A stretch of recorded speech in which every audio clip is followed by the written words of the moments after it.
tonight.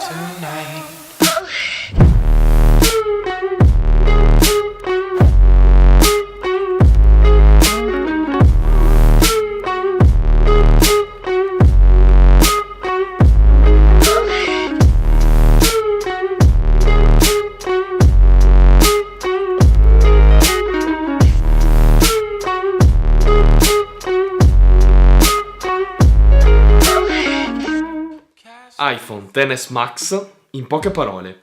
Avete presente iPhone X dell'anno scorso? Ecco, lo prendete, lo stirate un po', aumentate un po' le dimensioni, aumentate un po' anche il peso, lo fate generalmente un po' più veloce, un po' più reattivo. Anche la fotocamera leggermente migliore. Bene, questo è iPhone XS Max. Grazie per aver visto il video. No dai, facciamo i seri.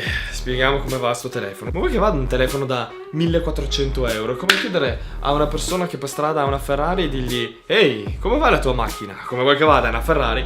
Ciao ragazzi e bentornati in questo nuovo video. Beh, se i primi 30 secondi di recensione non vi sono bastati, allora cerchiamo di andare a vedere in un modo un po' più costruttivo e dettagliato quali sono le novità di quest'anno di questo nuovo iPhone XS Max e cerchiamo di risolvere la domanda che tutti mi avete posto, ovvero se vale la pena spendere 1289 per il modello base o 1400 euro in generale per iPhone XS Max.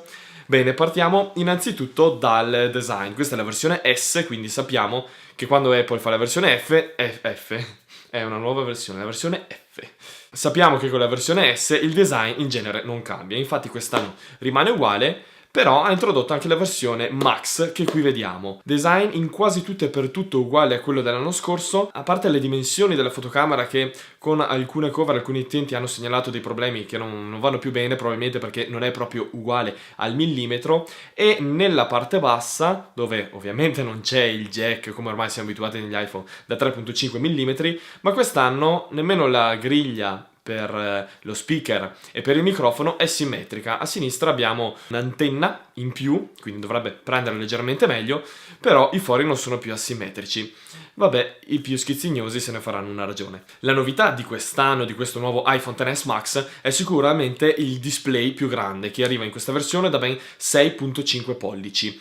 Quest'anno è un display HDR, ma che come qualità, devo dire come colori, lo ritengo assolutamente comparabile a quello dell'anno scorso, non ho trovato differenze. Lo schermo è davvero ottimo, anche se è prodotto da Samsung, la calibrazione di Apple è impeccabile, i colori non sono mai troppo saturi, come magari capita in alcuni display di Samsung, ma sono molto ben tarati, quindi direi come voto generale del display un bel 10 ci sta. Però con la versione Max, oltre a aumentare lo schermo, aumentano ovviamente anche le dimensioni e devo dire purtroppo è aumentato anche il peso, supera i 200 grammi e anche lo spessore non è così fino come telefono. Devo dire che per i ragazzi un telefono così da tenere in tasca, si sente, soprattutto perché è pesante, mentre le ragazze magari lo possono mettere comodamente dentro la borsetta e non gli dà così fastidio.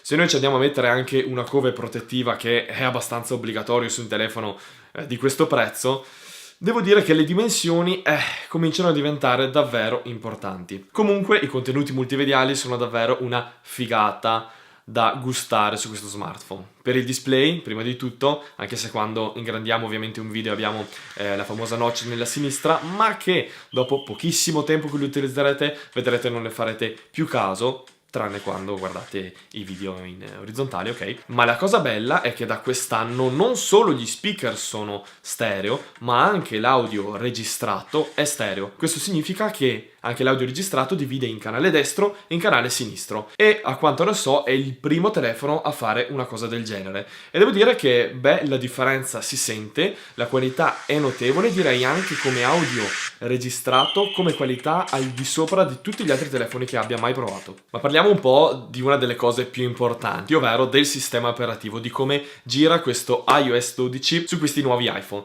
Devo dire che rispetto all'anno scorso, quest'anno il sistema operativo è molto più maturo e preparato per girare bene in questi nuovi iPhone. Tutte le funzionalità sono molto fluide, è più reattivo, si nota un po' la differenza tra il 10 e il XS Max, soprattutto per i più pignoli come me, riguardo alla fluidità, E una cosa che mi è piaciuto finalmente è stato migliorato, velocizzato lo sblocco. Quando accendiamo lo smartphone e lo sblocchiamo con il volto, ecco, quella differenza di velocità di sblocco con il 10 è abbastanza significativa. L'anno scorso per me era troppo lento, quest'anno invece è giusto o consono come dovrebbe essere. Si tira fuori dalla tasca, si fa uno swipe verso l'alto e il telefono si sblocca. Quindi Face ID migliorato. Seconda cosa, la fluidità generale è migliore. Devo dire che non è esente da bug. Qualche piccolo buggettino ce l'abbiamo ancora, però sicuramente si risolverà con le prossime versioni. Comunque la gestione dell'interfaccia rimane sublime. Il passaggio, il multitasking tra le applicazioni è davvero, a mio parere, imbattibile da parte ad esempio dell'interfaccia di altri telefoni Android, e anche il multitasking è incredibile perché sebbene questo telefono abbia solamente diciamo 4 GB di RAM, che è comunque un record per quanto riguarda gli iPhone, gli altri ne avevano mi sembra al massimo 3 con iPhone X. È incredibile quante applicazioni riesca a tenere in background senza che queste consumino batteria.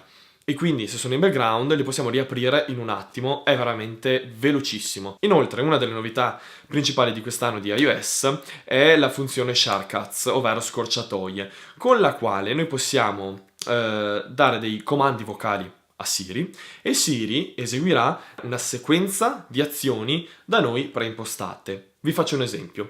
Per esempio potremmo impostare la scorciatoia, non so, buonanotte, e noi quando andiamo a dire Ehi Siri, buonanotte, lui andrà ad eseguire le azioni che noi gli abbiamo impostato in precedenza, che possono essere, per esempio, non lo so, abbassa la luminosità dello schermo, metti in modalità risparmio energetico, attiva la modalità non disturbare, metti in modalità aereo e infine attiva la sveglia. Ecco, lui andrà a fare tutte queste azioni in automatico.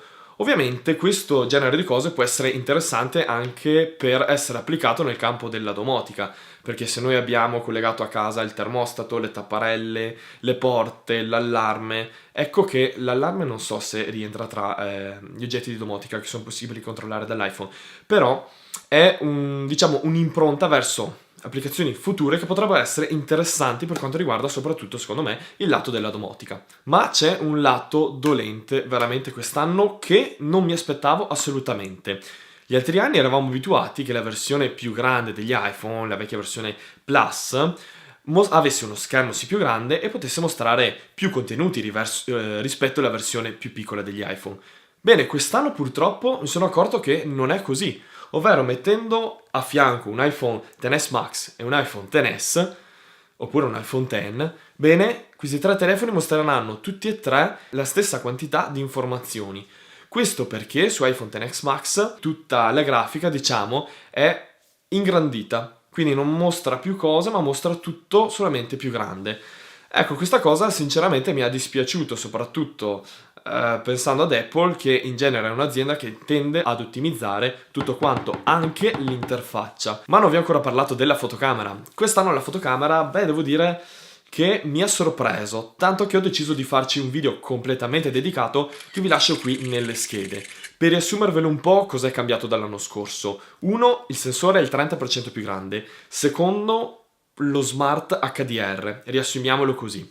Significa che c'è una grandissima lavorazione dell'immagine quando viene scattata, quindi viene lavorata molto in post-produzione dal software e in generale i risultati, sono davvero notevoli. Se volete vedere delle comparazioni tra questo iPhone XS Max, o comunque la stessa fotocamera di iPhone XS, e ad esempio una reflex, le trovate tutte quante nel video che vi lascio qui sopra nella tab e così potrete vedere con i vostri occhi le differenze e cosa vuol dire scattare con uno e scattare con l'altro. Infine parliamo anche della batteria, che su questo iPhone XS Max ovviamente è più grande, più capiente e vi permette di fare all'incirca 5 ore di schermo acceso, dipende dal vostro uso, però devo dire che dura veramente tanto. Se riuscite a terminare la batteria prima della fine della vostra giornata, o vuol dire che l'avete utilizzato troppo o vuol dire che l'avete utilizzato troppo.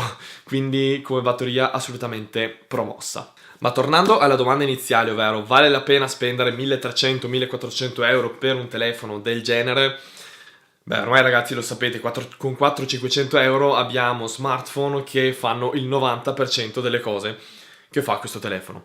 Però Apple mette questi prezzi perché comunque può permetterselo, perché non c'è nessun altro smartphone uguale con le stesse caratteristiche che faccia le stesse cose con la stessa qualità e che sia all'interno dell'ecosistema Apple. Se uno vuole il top smartphone di Apple, con su iOS integrato benissimo nel suo ecosistema, non ha altra scelta ed è per questo che può permetterselo. Vale veramente tutti questi soldi? Ovviamente no, ragazzi, sono tantissimi. Però sappiamo che ormai gli smartphone stanno cambiando la nostra società, anche noi gli diamo sempre più importanza, sempre più peso, ed ecco perché la massa sta sempre più portando a un'idea di spendere comunque tanti soldi verso questo tipo di device che comunque devo dire ci permettono di fare veramente una miriade di cose. Detto questo ragazzi, spero di avervi riassunto in maniera esaustiva quali sono le caratteristiche principali di questo nuovo iPhone XS Max. Se il video vi è piaciuto lasciate un mi piace, iscrivetevi, lasciate commenti, non ve le dico più ormai queste cose, le sapete. Noi ci vediamo come sempre nel prossimo video. Ciao ciao!